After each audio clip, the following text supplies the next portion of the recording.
નવસારી મહાનગરપાલિકા દ્વારા શહેરના સાંસ્કૃતિક, પર્યટન તથા સામાજિક જીવનને નવી ઊંચાઈ આપવા હેતુસર સૌપ્રથમ વખત આયોજિત ફૂડ ફેસ્ટિવલ તથા કાઇટ ફેસ્ટિવલ 2026નો ભવ્ય અને ઉત્સાહભર્યો શુભારંભ કરવામાં આવ્યો હતો।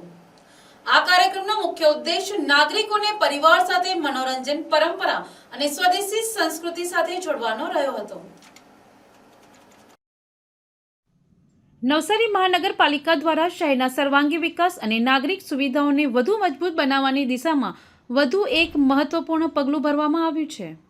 આજરોજ કેન્દ્રીય જળશક્તિ મંત્રી સી.આર. પાટીલના હસ્તે નવસારી મહાનગરપાલિકા વિસ્તારમાં ગ્લો ગાર્ડનનું લોકાર્પણ કરવામાં આવ્યું હતું।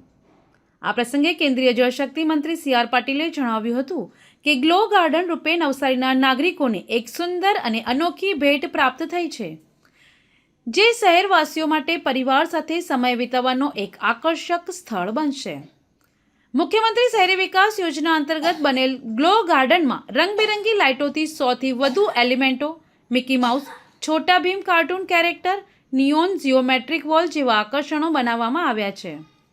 નિર્માણ થયેલ ગ્લો ગાર્ડન એ નવસારીના શહેરવાસીઓ માટે હરિયાળી, સ્વચ્છતા અને આરામદાયક વાતાવરણ પૂરું પાડવામાં મહત્વની ભૂમિકા ભજવશે।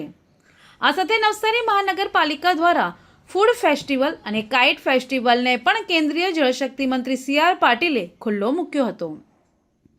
આ પ્રસંગે ગીતા રબારીના લાઈવ કોન્સર્ટનું આયોજન કરવામાં આવ્યું હતું। આ કાર્યક્રમમાં નવસારીના પદાધિકારીઓ અને નાગરિકો મોટી સંખ્યામાં ઉપસ્થિત રહ્યા હતા।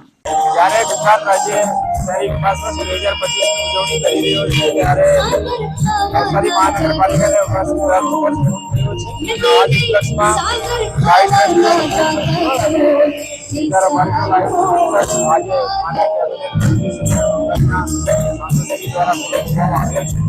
આના સાથે સાથે લોક ગાર્ડનનો પણ ડેવલપમેન્ટ ત્યારે આ બંદરમાં નવસારીના બધા લોકો ભાગ લઈ રહ્યા છે।